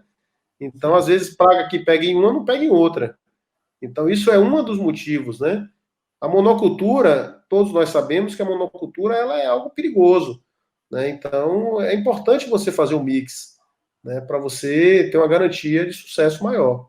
Muito importante isso aí, muito importante. Aqui a Hilda falando que é muito importante essa troca de experiência. Obrigado, Hilda. Aqui, ó, qual a melhor produtividade por tipo de espaçamento que vocês observaram? E por tipo de espécie de mogno? Olha, eu acho o seguinte, volto a repetir a questão do espaçamento, aquilo que a gente tinha falado anteriormente. Ainda é uma incógnita, né? O que a gente vê de experiência, de experimentos, Brasil afora, é que árvores que são muito distantes uma das outras, elas normalmente crescem menos, elas normalmente têm fustes cônicos e o aproveitamento de madeira geralmente é menor. E você tem um problema, que se nesse trâmite de 20 anos, se você perde uma árvore dessa, vai abrir um buraco muito grande naquela área que você plantou espaçada. Sim. Então, eu não aconselho a pessoa que está interessada em madeiras nobres a ter um espaçamento superior a 4 metros. Tem uma pergunta aqui do Aidir José, tá? O Aidir, Henrique, ele é de Fortaleza, tá? Caboclo, nota 10. Ele está aqui no nosso polo, ele é investidor aqui no nosso polo, aqui em Goiás, e está começando uma célula lá no Ceará, tá? Henrique, falou que utiliza gel no plantio. Utiliza irrigação em alguma espécie ou momento? No nosso caso, não. A gente não tem nada irrigado. Tá, e aqui ele já emenda. E tem vento na região, como controla? Bom, isso é uma pergunta muito interessante. Muito interessante. Vale ressaltar que a incidência de vento pode ser em qualquer lugar, em qualquer momento, né? E a gente não sabe quando vai vir. Então, normalmente, os plantios adensados, eles têm uma resistência muito maior à questão do vento. Tem. Então, normalmente as árvores que estão nas bordas dos plantios são árvores um pouco inclinadas, exatamente por conta do vento. Então, ela é uma barreira para as outras que vão vir atrás. Então, é mais um motivo da gente plantar densado. Eu vi plantios, acho que foi em Minas, que era um plantio, acho que era 6x6, me parece, ou 7x7, que as árvores empenaram todas, por conta exatamente do vento. Não era adensado, o vento entrava à vontade, né? E aí saiu cortando tudo. É complicado. Aqui é uma pergunta também interessante, viu, Henrique? Aqui eu sei da minha realidade, né? Existem problemas com formigas aí? O que você faz?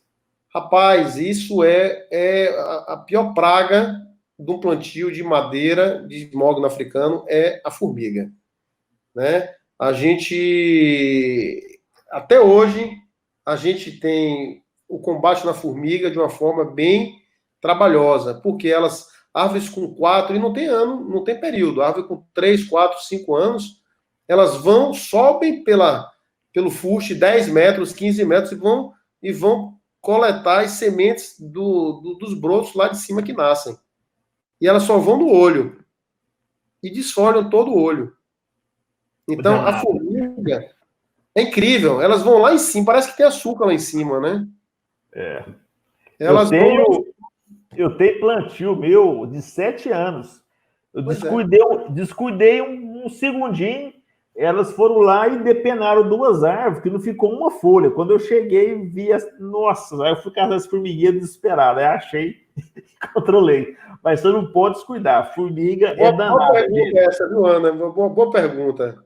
A formiga é terrível, terrível. É danada.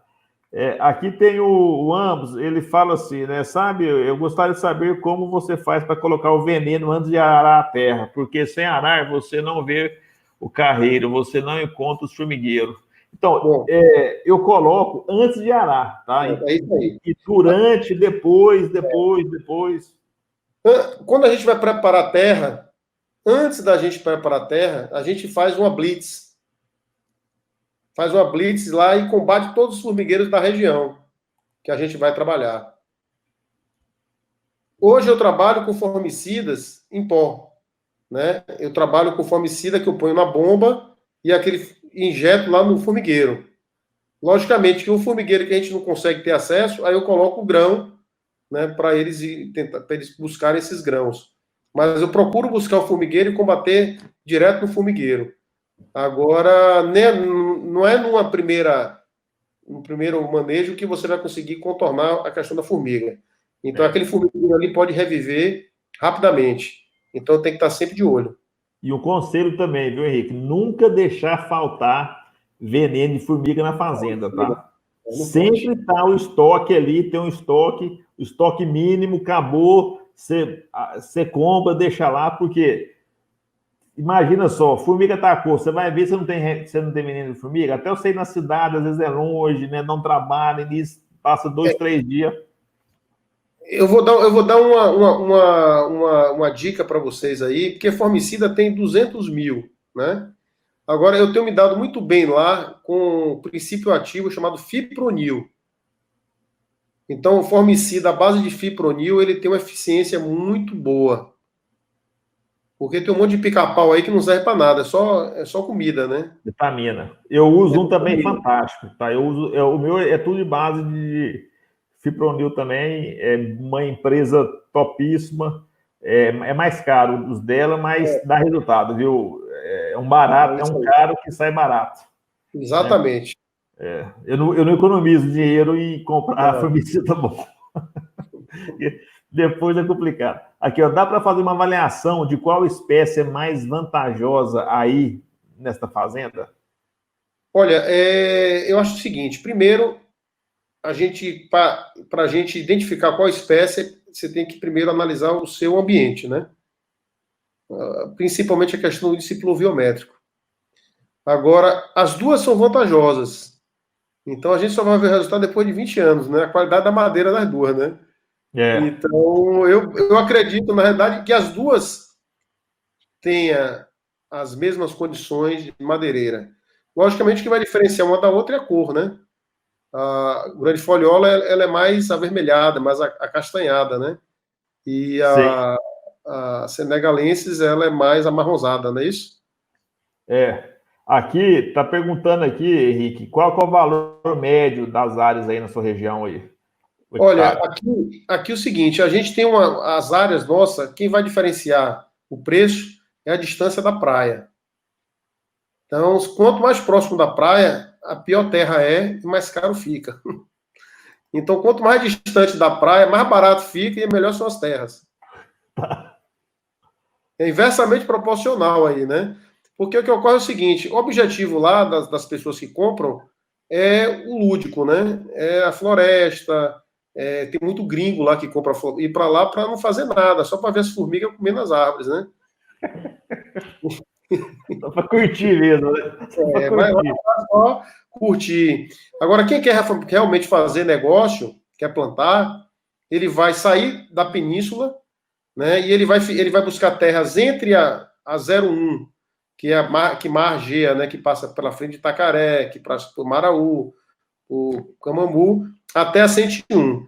Ali, em torno de 6 mil, mais ou menos, 7 mil hectares, você compra fazendas lá.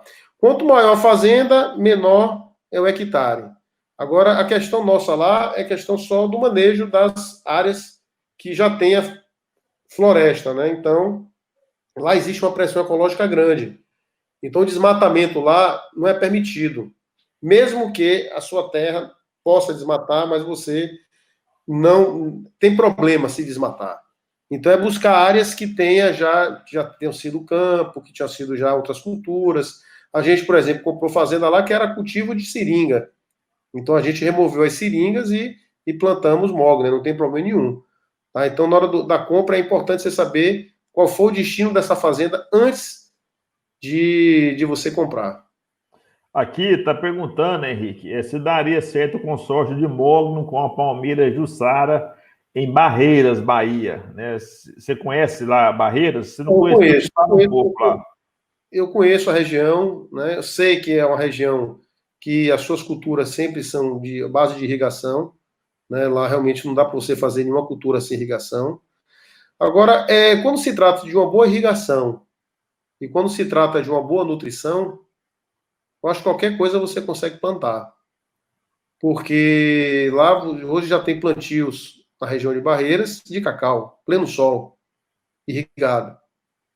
Então, se você conseguiu plantar cacau, que é em um lugar super quente, de escassez de água tremenda, logicamente que é irrigado, mas de uma insolação gigantesca que é Barreiras, eu acho que qualquer outra cultura você consegue, desde que você tenha nutrição e água. Eu acho que qualquer coisa que você puder colocar ali, você vai conseguir ter sucesso. Aqui também, Henrique, só para lembrar aqui, pessoal, dá um like aí, viu, no nosso canal do YouTube para propagar o vídeo mais ainda. Aqui está perguntando como você prepara as covas. É mecanizado, é profundo, é diâmetro, é manual, com subsolador? Bom, aqui é o seguinte: primeiro a gente limpa a área, tá? Depois a gente joga calcário quando necessário. Normalmente, sim, a gente tem uma demanda aqui muito grande, nosso pH aqui precisa ser regulado. A gente joga calcário, vai gradear ela, joga calcário e na hora faz o balizamento. E a gente, como tem tratores na fazenda, a gente busca fazer nos lugares onde o trator consegue ter acesso, fazer o furo com a broca do trator. Mas, logicamente, lugares aonde o trator não vai, eu faço o furo na mão. Né? A gente busca aprofundar o máximo que se consegue. A gente faz duas terras, né? Embaixo a gente faz a mistura de calcário, gesso e fósforo, né? O fosfato natural. E em cima a gente faz uma mistura de NPK com fósforo, acrescenta mais o fósforo também, e a gente planta ali com hidrogel. Esse é o tratamento de cova que a gente faz. Perfeito. Normalmente as covas têm 1 metro de profundidade e 30, 40 centímetros de diâmetro. Aqui está perguntando até quantos anos é necessário fazer a adubação das florestas de mogno aí? Olha, isso também vai muito de acordo com do seu solo, né? De acordo com a capacidade nutricional do solo de vocês. Eu tenho áreas que no terceiro ano eu já não adubo mais. Né? Então, eu tenho já árvores de 5 anos, que já há 2 anos que eu não faço adubação. O que eu fiz foi uma calagem no ano passado, e misturado com calcário, e realmente eu senti que eles deram um up bem interessante depois que eu fiz essa calagem. O mogno, Henrique, ele é muito exigente, tá? Em cálcio e magnésio. Tá? Isso é importantíssimo fazer, essas calagens. Nem é tanto para o solo, mas mais para suprir a planta, tá? Você faz muita calagem aí? Eu faço antes de plantar, né? A gente faz, depois no 4º ano eu faço. Em 4 anos eu procuro fazer uma calagem, tá? Cada vez uma mais leve, e a aplicação de gesso também, no 3º ano. Eu senti que ano passado, nesse plantio de 5 anos, eu não adubei, mas eu fiz uma gessagem junto com o calcário. E ele deu um upgrade muito interessante. E o ano que vem, no verão, já está programado fazer isso nos plantios de 4, 5 anos, eu vou fazer de novo isso. Isso é muito bom. Henrique, você está de boa ainda ou já está cansado? Não, tranquilo. Então vamos lá, que tem umas perguntas aqui ainda, tá? Para realizar o plantio com mogno e nativas, qual burocracia para legalizar com leis ambientais? Olha, é o seguinte, a gente tem que separar o plantio de madeiras nativas e madeiras exóticas. Logicamente que você tem a obrigação, isso é uma coisa não independente do tipo de plantio que você faz, você precisa registrar a sua fazenda e as culturas que você faz. Para isso existe o CAR, né? E aqui a gente tem um outro estadual também, que é o SICAF. Então a gente precisa estar sempre monitorando o governo de informações. Isso é indispensável, você tem que fazer a apresentação do CAR. Com relação à questão da cultura do mogno africano, ele, por ser uma característica de uma árvore exótica, as mesmas exigências seriam para um plantio de pinos e eucalipto. Né? O que ocorre é que quando você vai fazer uma supressão de vegetação nativa, para você fazer o plantio de uma exótica, você precisa realmente ter uma autorização para isso. Sim. Mas se você tem pasto, se você tem, né, capoeira, rala, coisa parecida, você é uma cultura como se fosse plantar batata, como se fosse plantar empim, como se fosse plantar qualquer coisa. É uma cultura independente. Desde que você mantenha sua reserva legal, suas APPs, né, você não vai ter problema nenhum. O que vai precisar na época da retirada, de você fazer, né, o documento de retirada dessa madeira, do transporte dela, né? Sim. Mas isso aí vai pensar lá na frente. Aqui é importante? Como? Estou dizendo, sua opinião em relação a isso, o que é que você fala? Não, eu assino embaixo que você falou. É exatamente isso aí mesmo. É isso aí. Tem que. Aqui em Goiás, tá? Aqui em Goiás também. Se você for plantar, você tem que fazer o comunicado. Não é obrigatório fazer o comunicado, mas antes era do plantio puro de exótica, né, que se encaixa um mogno. Agora, nativas, né, aí sim, aí você tem que fazer um projeto, né, aprovar esse projeto para você poder explorar essa madeira lá na frente, porque senão você não consegue explorar ela legalmente, né? O Fazer. que eu acho um grande absurdo, né? Porque você desincentiva totalmente o plantio de madeiras nativas. Eu deixei um pouco de plantar nativa exatamente por conta disso, pela burocracia. É burocrático. Infelizmente é burocrático.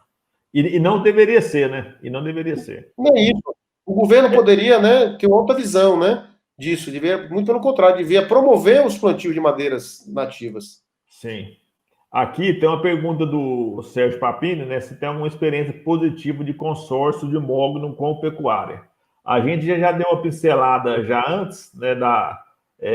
Que tem os prós, os contras, né? Tem o risco, né? Eu, particularmente, eu prefiro plantar ele puro. Plantar ele puro, mogno, né? A não ser que você tenha uma área pequena, realmente, quer intensificar ela, né? Aí sim, né? Você fazer essa integração. Agora, para quem tem muita área, eu recomendo você separar um pedaço lá, plantar só mogno e deixar o pasto com pasto mesmo e o manejo separado. Aí ele pergunta. Concordo com você também, na mesma posição sua aí. Aí, quanto ao espaçamento, a gente tem experiência, tá? No 15 por 4, 15 por 3, espaçamento 10 entre linha, chega aí o mogno com 7 anos, fica só uma fileirinha de luz lá no meio dos mognos, né, no sentido leste-oeste. Então, é preferível espaçar um pouquinho mais, de 15, pelo menos 15 metros, para realmente entrar a luz solar ali na pastagem, né, e pasto precisa de sol para crescer. Então, o espaçamento que eu recomendo aí é de 15 metros entre linha. 15 por 4, 15 por 3, né, pode plantar. É, aquilo que a gente falou antes, né? Só que aí o seu volume de madeira por hectare vai ser bem comprometido, né?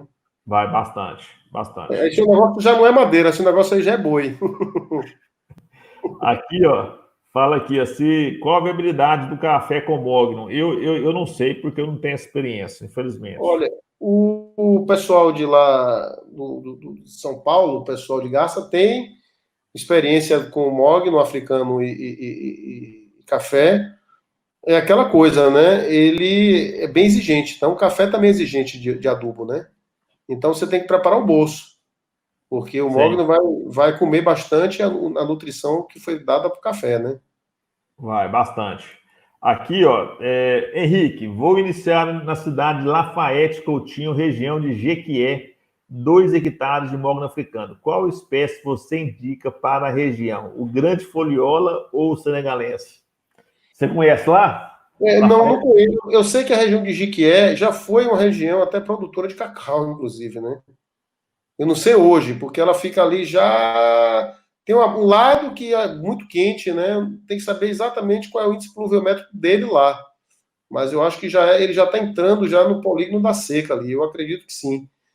Eu não arriscaria no grande foliola, não. Eu optaria pelo senegalense. Eu acho que o risco para o grande foliola seria muito grande. Sempre um grande aprendizado com esses monstros no conhecimento da silvicultura. Nada, nós somos aprendizes, né? Cobaias. As cobaias, né? Vocês estão com a faca e o queijo na mão. A gente tomou ferro pra caramba. Diga aí, Rodrigo. O Gilson aqui, eu tenho uma área de 30 hectares. Quanto seria custo para mim para plantar essa área, Rodrigo? Então, Gilson, depende, tá? Tudo depende da localização que você está. Tá? Se você estiver numa região que chove pouco, o espaçamento é maior. Se tiver uma região que chove melhor. Então, tudo vai muito em cima de um planejamento bem feito, tá, Gilson? Então, a floresta, o primeiro ano, tá? Ela pode ter uma variação, tá? Eu vou te falar uma variação, você vai até assustar, tá? De 13 mil a 26 mil reais por hectare você pode gastar, né? Tudo depende. Então, não tem aquela receitinha de bolo, ó, você vai gastar isso por hectare, né? Depende do planejamento, depende do seu tipo de solo, né, da sua topografia, da localização, como que vai chegar os insumos lá. Então, é muito mais complexo, né, a gente falar um Não, custo. até por exemplo, se você vai fazer uma supressão de vegetação, você vai gastar muito. Se você já está com o terreno pronto, você vai gastar muito menos. Se o terreno é plano, você vai gastar muito menos. Se o terreno é íngreme, você vai gastar mais. Então, isso é muito relativo. O José Gilmar aqui dando uma boa noite. Ele também faz parte aqui do nosso polo, do Marrogane 404, primeira edição. Abraço, Gilmar. O Amarildo aqui, ó. E o espaçamento mínimo, quanto seria? Você quer responder? Veja bem, existem alguns viveristas, né, que indicam plantar um por um. Eu nunca vi, eu nunca vi.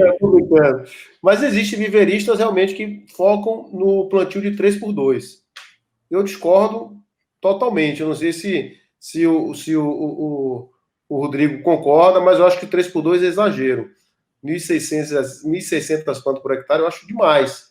Mas 3x3, que dá 1.111 árvores por hectare, eu acho que é o espaçamento ideal. Menos do que isso, eu acho que também é exagero. Eu planto aqui algumas áreas. 3x2, eu tenho 3x3, 5x5, 6x6. Eu tenho vários manejos aqui. Então você vai até me dizer qual que você achou que é o ideal. Então, eu ainda não tenho ainda o resultado preciso ainda, mas eu tenho o último que eu plantei, ele ainda tá novo ainda para a gente poder falar, mas eu estou gostando do espaçamento adensado, tá? Eu estou gostando, está tendo desenvolvimento bom. Mas o manejo é mais complexo, né? Esse manejo inicial ele é muito mais trabalhoso, né? Muito mais trabalhoso do que o mais passado, sem dúvida nenhuma. Porque você tem mais pés para trabalhar também, né? Muito mais. E como aqui, você precisa fazer desbrota, né? O Robelino, aqui chove 2.500 milímetros por ano em 6 meses. Pretendo pôr hidrogel e cobertura morta com poeiraria e adubação verde. Vocês recomendariam viável isso? Estou no extremo norte, em Itaubal. Eu acho o seguinte, toda região que chove muito, ela normalmente o solo é fraco, né? Porque ele chivia, lava muito o solo, né? E a adubação orgânica, né? A adubação verde, eu acho interessante em qualquer situação, né? Normalmente se faz isso primeiro com análise de solo, para ver como é que está a questão da sua condição do solo, né? Da matéria orgânica que tem no solo, e se faz uma adubação antes de você fazer o plantio, essa adubação verde, para em seguida você fazer o plantio das madeiras. Então, é um investimento muito maior por hectare que você vai ter. Então, é importante, antes de você tomar essa decisão, você fazer uma análise de solo para ver se realmente é necessário você fazer essa adubação verde. Tá, aqui, ó, a Leida está me perguntando o que é calagem. Então, Leida, é o seguinte, calagem é uma aplicação de calcário, tá, na área para corrigir o pH do solo, tá? E com isso também você corrige e torna, quando você planta, ele melhora a disponibilidade de micronutrientes para a planta. Então, a calagem é muito importante fazer para corrigir esse pH, tá ok? E a questão também importante da questão da presença do alumínio, né? Você neutralizar também o alumínio, porque a presença do alumínio é prejudicial bastante ao crescimento da... Também. Aqui, Henrique, ó, eu e meu marido estamos muito interessados em comprar uma fazenda lá na sua região. Você poderia nos assessorar para a compra e no início do plantio? Você faz esse tipo de assessoramento? Arruma um trabalho para você, Henrique. Opa! Então, Ana, você aí entra lá no nosso canal do YouTube, manda uma mensagem lá, se inscreve, né, no Madeiras Raras Agropecuária, vai lá no YouTube e lá você vai ver meu contato, tudo direitinho.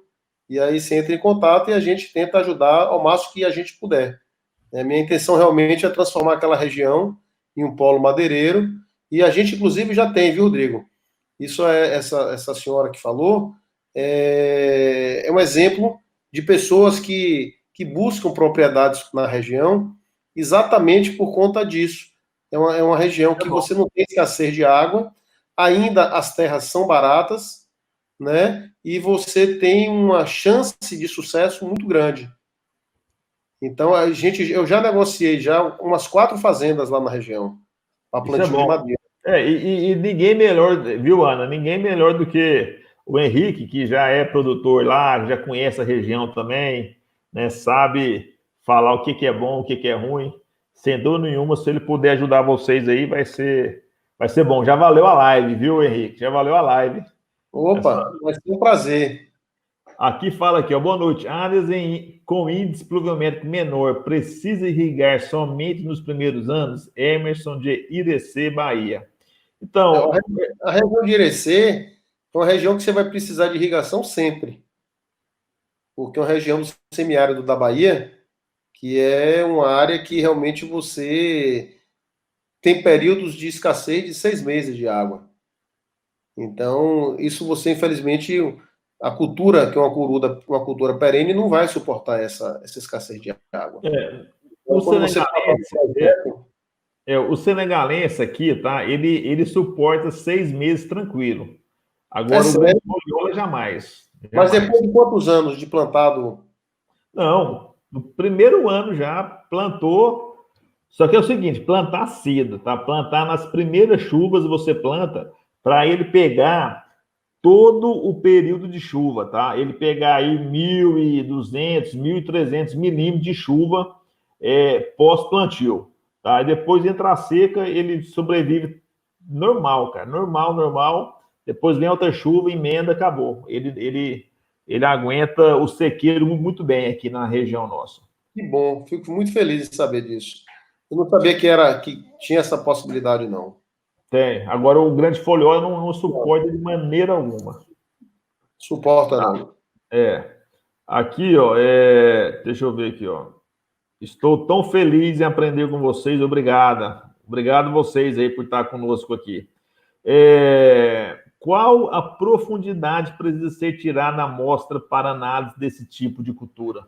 Olha, a gente aqui na nossa região, a gente sempre busca fazer análise de 0,20, que seria a primeira camada de 20 centímetros, e a segunda camada de 20,40. Nós temos esse hábito aqui. É exatamente essas duas camadas onde vai ter a parte nutricional de uma árvore, né? Porque abaixo disso, você não vai ter muito nutriente. Abaixo disso, ele só vai buscar água. Então, a comida da planta está na parte superior da terra. Então, a gente busca essas informações até 40 centímetros. Eu não sei você aí, Diego. Não, aqui também. 0 a 20 e 20 a 40. E uma coisa também importante, Amarildo, é o seguinte: a coleta de análise de solo ela tem que ser muito bem feita. Então, eu te recomendo a você jogar no Google, no YouTube, como coletar terra, tá? Aí tem alguns vídeos de técnicos, de engenheiro agrônomo, ensinando certinho. Você não pode coletar perto de cupim, você não pode coletar debaixo de fezes de gado, em trilheiro de gado, aonde tem muita massa. Então, tem umas coisinhas, porque se você coletar errado, automaticamente a sua análise ela não vai ser uma análise confiável, né? A gente vai confiar nela, só que lá na frente não vai ser aquilo que realmente é. Então, assiste uns 2, 3 vídeos, tá? Ensinando a coletar terra, você não vai perder seu tempo, você vai ganhar e vai fazer uma coleta dentro da técnica precisa, né? Que vai ajudar quem for te auxiliar no seu projeto aí, tá? Então, eu acho que acabou as perguntas, viu, Henrique? Aqui tem um aqui, ó, que lá no Mato Grosso chove 2.000 milímetros. Eu tenho senegalense plantado. Isso aí, Adão. Muito bom. Muito Bom, bom. poucos anos é É, importante, né? Então, pessoal, eu queria aqui, mais uma vez, tá? Agradecer a você, Henrique. Agradeço a você, a toda a nossa audiência, por você também ter disposto desse seu tempo valioso aqui, passar toda a sua experiência. Tenho certeza que todo mundo aprendeu muito com você. Aqui eu também aprendi muito, e é muito importante a gente é, participar. Aqui tem uma pergunta aqui, ó. Qual o canal do Henrique no YouTube? Madeira É, Raras Agropecuária. como? Fala aí. Madeiras Raras Agropecuária. Ó, madeiras raras agropecuária. Aí, moçada, tá aí, ó. Mandei para vocês. Então, Henrique, deixa aí algum recado pro pessoal. Então, o pessoal segurou até agora aqui na live com a gente. Então, o pessoal é forte, cara. A Que moçada bom. aqui é raiz. A moçada aqui. Eu gostaria primeiro de agradecer aí a paciência de vocês aí, né? O convite, adorei ter participado com você, Rodrigo, aí nessa live. E eu gostaria só de dizer uma coisinha final para vocês, que é o seguinte: plantar madeira não é apenas chegar lá, jogar uma muda e esquecer, né? Então, vocês, quando decidirem realmente fazer esse plantio, vocês têm que ter realmente prazer em fazer aquilo. Vocês têm que ter amor, né, no que vocês estão fazendo. Porque o sucesso vai depender muito mais de você do que da planta. Então, ela apenas ali está paradinha. Você não, você está em movimento. Então, se você realmente tem interesse em fazer e trabalhar nessa área de silvicultura, é muito, muito, muito gratificante. Eu sou apaixonado com isso. Hoje, eu gostaria muito de estar até mais presente nas fazendas do que eu tenho hoje minha presença. Eu vou lá a cada 15 dias. Eu rodo hoje em torno de 400 quilômetros que eu estou indo pela estrada para chegar lá. E vou com o maior prazer e ver as coisas acontecerem numa velocidade absurda. Então, o tempo passa muito rápido. Então, a gente tem que plantar logo, porque um dia que você perde sem plantar, é um dia que você perde sem colher. Então, plantem, que é realmente uma cachaça. Vocês vão ficar apaixonados, né? Então, a gente começou com uma árvore, hoje a gente tem mais de 120 árvores, 120 mil árvores plantadas. Mas começamos com a primeira. Isso é É importante. Isso é eu passo importante. para vocês. Aí, ó, eu já me inscrevi, adorei a live, ótimo aprendizado. Aí, Leida. Pessoal, Obrigado. também seguir. Então, moçada, ó, de coração, para todos vocês, muito obrigado. E dizer também, Henrique, que a nossa passagem aqui pela Terra é muito rápida, então o que nós devemos fazer é passar todo o nosso conhecimento para frente, incentivar mais pessoas a fazer plantar, não é só plantar árvore, nós estamos ajudando todo o planeta, capturando carbono, né? Essas árvores nós estamos plantando hoje vai impactar daqui a 18, 20 anos a não desmatar florestas nativas. Então, é muito benefício, né? É muita coisa boa. E todo mundo, Henrique, que eu conheço, tá? Que começa a plantar árvore, não para mais. Você Não pensa para. em parar de plantar árvore? Os É seus isso que eu filhos, falo. eu tenho certeza, vão continuar plantando árvores também. Os meus vão continuar plantando árvores. Então, é uma legião de pessoas, né, que a gente está pensando em disseminando isso. Né? Não é só nosso, né? É os filhos, as famílias, os netos, né? E que essa tradição nossa, que começou com nós, possa ser transmitida para várias, várias gerações pela frente aí. Eu tenho certeza que nós vamos conseguir chegar nesse objetivo, Henrique. Valeu, meu irmão. Muito obrigado, viu? Um abraço para todo mundo, gente. Fiquem Tamo todos junto. com Obrigado, Deus. pessoal. Tá? Até mais, Henricão. Fique com Deus.